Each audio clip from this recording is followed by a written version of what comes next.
आं श्रीअमर Singh Brahma general secretary अल बड' senior citizens फराम आरो खाथियाव दं जोंहा बड'लेण्ड जनजाति सुरक्षानि वर्किं प्रेसिडेन्ट आरो क'क्राझार डिस्ट्रिक्ट ट्राइबेल संघनि आफादगिरि दा दिनै गासिबो खोथाखौ बिथांमोनहा बुंखाबाय दाबो बिथाङा स्पष्ट होबाय दिनै जोङो गोजोनदों जोङो मोनसे केसआव बे जाहैदों जाय हिरा सरनियाया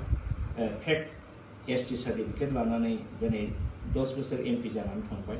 बिनि सायाव गोबां बोसोर जुजिनानै बिनि कास्ट सार्टिफिकेटखौ जोङो केन्सेल खालामहोनो हादों आरो दिनै नमिनेसनाव बिथाङा रिजेक्ट खालामजाबाय दिनै बियो एमपिनि केन्डिडेट जानो हायाखिसै नाथाय बेखौ बुंनांगोन नब सरनियाया सासे बिराद निर्लस लाजिनाय गैयै गिनाय गैयै मानसि दिनै आगोलाव बियो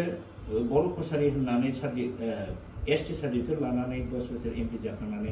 कर्टआवबो गावखौनो आं बर' कसारि होनना लानानै माने बे लास्टआव जेनबाय बर' कसारिनि जेबो प्रुफ होनो हायो आरो दिनैहाय बिथाङा बेजों जेननायलाय माबा गावखौनो राभा होननानै राभानि जानानै राभा साबकास्ट जानानै बिथाङा एसटि सार्टिफिकेट गोदानै दिहुनबावनानै आरोबाव बिथाङा नमिनेसन होदोंमोन दा अब्ला नायदो सानसे बेलासे बेयाव बर' कसारि होननानै लायो आरो बेजों जायलाय खामानि जायलाय गावखौ राभा होननानै लायो होमबा बेसेबां